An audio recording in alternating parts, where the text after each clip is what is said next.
기도해 주셔서 지난주에 목회 세미나 잘 다녀왔습니다. 오랜만에 제주도를 갔는데요.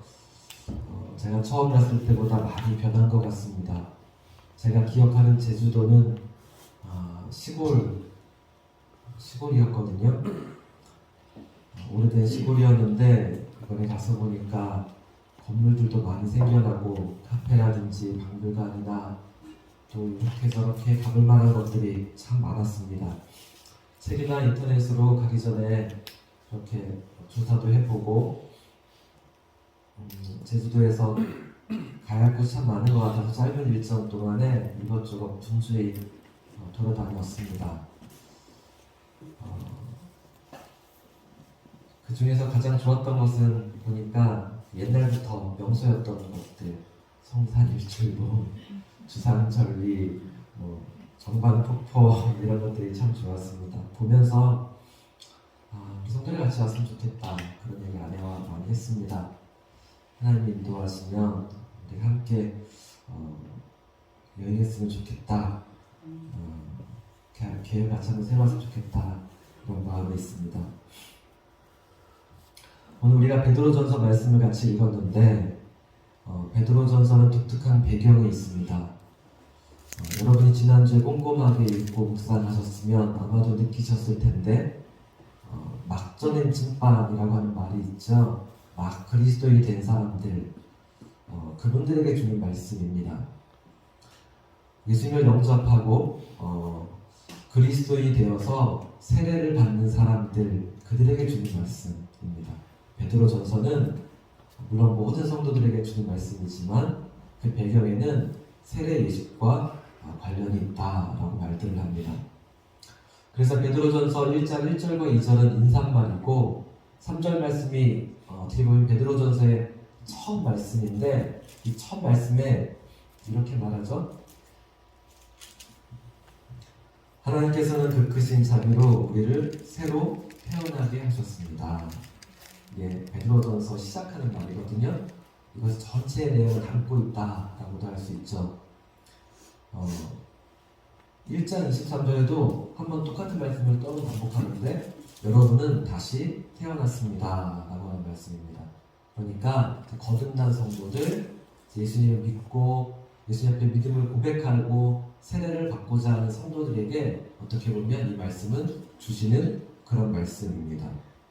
그래서 베드로전서는 예수님 믿기 전에 너희가 이랬는데 예수님 믿은 다음에 너희가 이렇다고 말하는 비교하는 비포 애프터의 말씀들을 많이 하고 있는 것이기도 합니다.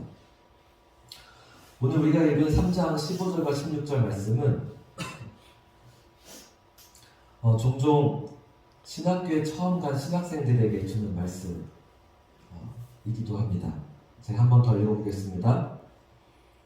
너희 마음에 그리스도를 주로 삼아 거룩하게 하고 너희 속에 있는 소망에 관한 이유를 묻는 자에게는 대답할 것을 항상 준비하되 온유와 두려움으로 하고 선한 양심을 가지라. 신학대학에 들어가서 신학을 공부하고 목회자가 되고자 하는 분들에게 이 말씀을 주는 이유는 목회자라고 하는 것은 언제나 이렇게 소망에 관한 이유를 묻는 사람들에게 대답할 수 있는 사람이어야 하기 때문에 여러분들이 공부하는 기간 동안 그것을 준비해라 라고 하는 말씀으로 이 말씀으로 권면하고 합니다. 그러나 베드로전서가 각 그리스도인 된 사람들에게 주시는 말씀이며 또한 모든 믿는 사람들에게 주시는 말씀이기 때문에 이것은 우리 모두에게 권면하는 말씀이기도 합니다. 누군가 우리에게 소망에 대해서 물을 때 대답할 말이 있어야 합니다. 그런데 더 중요한 것은 우선 사람들이 우리에게 소망에 관해서 물어야 한다는 거죠. 야, 너는 보면 뭔가 좀 달라 보여. 넌 늘 행복한 것 같더라. 이렇게 물어야 하는 거죠. 이 시대 사람들이 우리에게 우리의 소망에 대해서 물어야 합니다. 야, 너 믿는 구석이 있는 거지? 그게 도대체 뭐야? 이렇게 물어야 우리가 정상적인 그리스도인이다라고 하는 거죠. 그런데 안타까운 것은 질문이 뒤바뀐 것 같다는 생각이 듭니다. 소망이 아니라 비난이 담긴 질문을 더 많이 한다는 생각이 듭니다. 특히나 코로나가 시작된 이후에 더 그렇습니다. 어쩌면 인터넷이나 방송에서 교회와 성도들에 대해서 부정적인 것들을 말하기 때문에 그런지도 모르겠습니다. 한편으로는 뉴스나 매체들이 조회수를 올리기 위해서 의도적으로, 선동적으로 그렇게 하기도 하지만 아무리 의도적으로 그런다 할지라도 그런 악의적인 보도가 사람들에게 공감을 얻고 있다라고 느끼는 것은 우리들의 평소의 삶이 소망이 아니라 절망을 보여주고 있기 때문 아닌가라는 생각이 듭니다.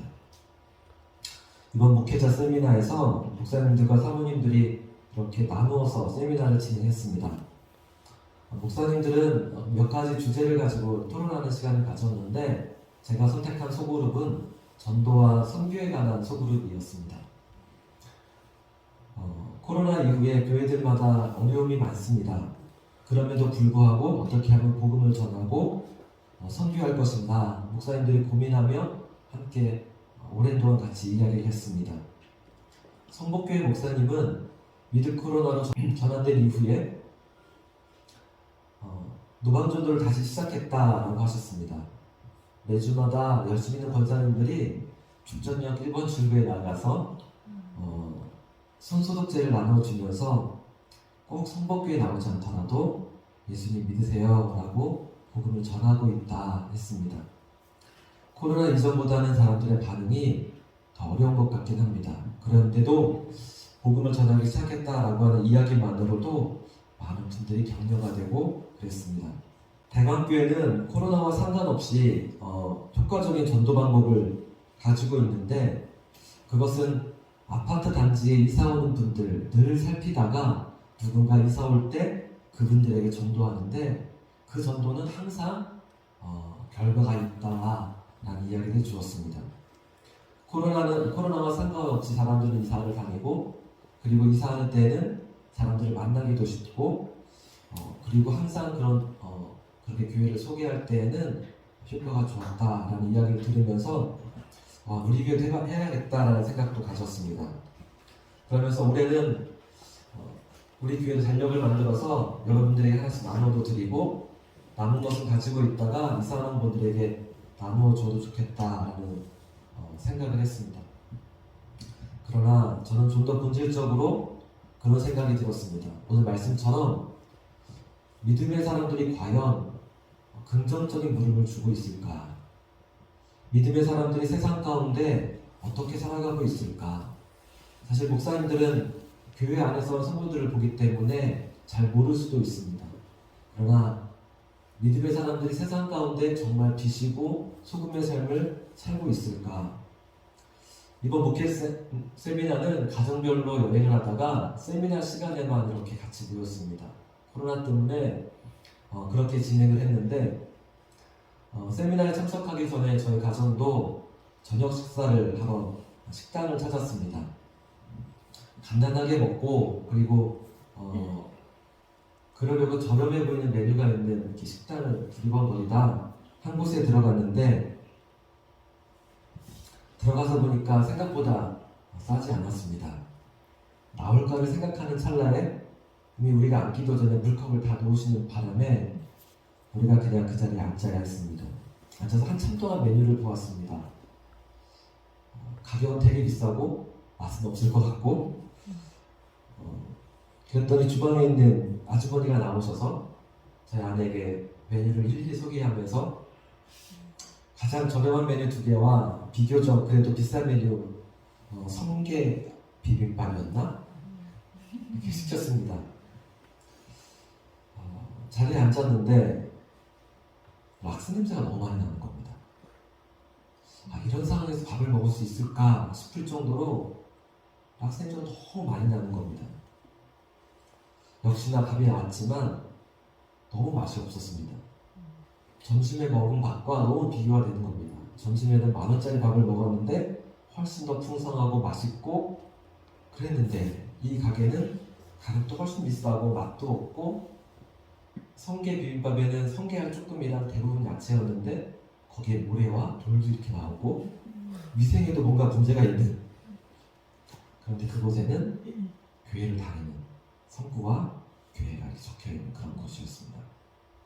꾸역꾸역 먹긴 먹었지만 기분이 몹시 나쁘고 믿지 않는 분들은 어떻게 생각할까라는 마음에 되게 무거웠습니다.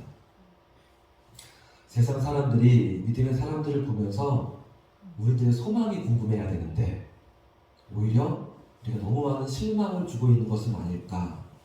너희 마음에 그리스도를 주로 삼아 거룩하게 하고 너희 속에 있는 소망에 관한 이유를 묻는 자에게는 대답할 것을 항상 준비하되 온유와 두려움으로 하고 선한 양심을 가지라. 그리고 이 다음 말씀을 제가 세번역으로 읽어드리면 이렇습니다. 그리하면 그리스도 안에서 행하는 여러분의 선한 행실을 욕하는 사람들이 여러분을 헐뜯는 그 일로 부끄러움을 당하게 될 것입니다. 악의적으로 말하는 사람들이 있다는 겁니다. 그때도 지금도 우리들의 선한 행실을 욕하고 헐뜯는 사람들이 있습니다. 그러나 우리가 거룩하고 선한 양심을 가질 때 그들이 오히려 부끄러움을 당하게 될 것이다 라고 말씀합니다. 사모님들은 따로 모여서 강의를 들었습니다. 코로나 때문에 강사를 구하는 것이 쉽지 않아서 함께 제주도에 갔던 사모님 한 분이 강의를 부탁했습니다. 그런데 그 사모님이 전달한 강의와 또 그 주제가 보편적이진 않았습니다. 상담과 꿈의 해석에 대한 강의를 한 것 같습니다. 근데 꿈의 해석에 대해서 이야기하면서 또 영적인 것이나 아니면 성경적인 접근이 아니라 프로이드나 융과 같은 인문학에 기초한 접근이었습니다. 인문학, 심리학이라고 하는 것은 신앙을 배제한 학문입니다. 저는 아내에게 전해들어서 자세한 내용은 잘 모르지만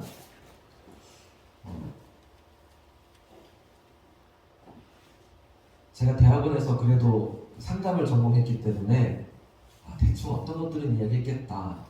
그리고 그 한계라든지 그런 것들이 무엇이었을까 알 것 같습니다. 강의하신 사모님은 상담을 전공한 분은 아니고 개인적으로 이제 공부하셨다고 했는데 신앙적인 더 치열한 고민 그리고 성경의 검토 이런 것이 없이 그냥 이제 책에서 이야기하고 사람들이 말하는 그런 것들을 이렇게 전달했던 것 같습니다. 그래서 어떻게 보면 그런 한계도 깊이 느끼지 않았을까 싶습니다. 예를 들면 사모님께서는 어떻게 이야기했냐면 교회 성도들이 꿈에 대해서 사모님께 물으러 오면 상담을 받으러 오면 자신이 지난밤에 이런 꿈을 꿨습니다 라고 말하면 무조건 꿈은 좋은 것이다 라고 대답하셔야 합니다 라고 했다는 겁니다. 그것이 끔찍한 악몽이었다 할지라도 모든 꿈은 좋은 것이다. 과연 그럴까요? 성경은 모든 꿈을 좋은 꿈이라고 말하고 있을까요? 요셉이 감옥에 갔을 때 두 사람이 자신의 꿈을 가지고 요셉을 찾아갑니다. 자신의 꿈을 요셉에게 이야기했습니다. 그랬더니 한 사람은 그의 꿈대로 감옥에서 풀려나 직이 회복되었고 또 한 사람은 그의 꿈대로 죽임을 당했습니다. 어떻게 모든 꿈이 좋은 꿈입니까? 그런데 인문학적으로는 모든 꿈을 좋은 꿈이라고 말해야만 합니다. 왜 그럴까요? 한마디로 말하면 소망이 없기 때문에 그렇습니다. 예수님 없는 삶은 소망이 없습니다. 내가 살고 존재하는 이유와 목적이 없습니다. 삶은 고뇌밖에 없는 겁니다. 그런데 어떻게든 위로하려면 격려하려면 그것이 좋다고 말해주어야 하는 것입니다. 심리학적으로는 모든 꿈은 무조건 좋은 것이다 라고 말하는 것 그러나 전혀 성경적이진 않습니다. 그러나 요즘의 세대는 이런 가르침이 익숙하고 같이 받아들여지는 세대입니다. 사람들은 저마다 자기를 사랑하고 자기만을 위합니다. 자기에게 잘해주는 사람에게는 똑같이 잘해줍니다. 그러나 조금이라도 손해를 끼치는 사람들에게는 아주 까칠해집니다.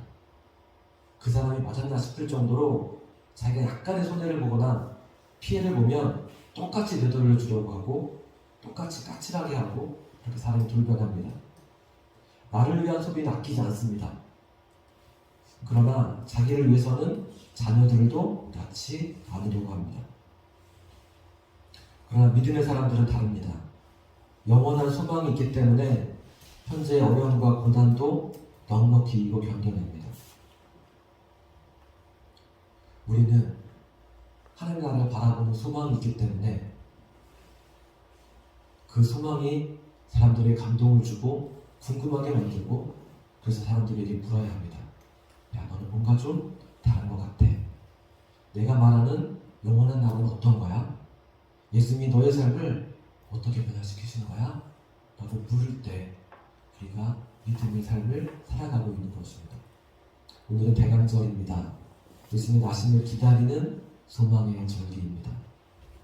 우리는 한 주 한 주 지내면서 예수님을 바라보고 기다리고 더욱더 소망으로 가득한 시간들을 만들어갈 것입니다.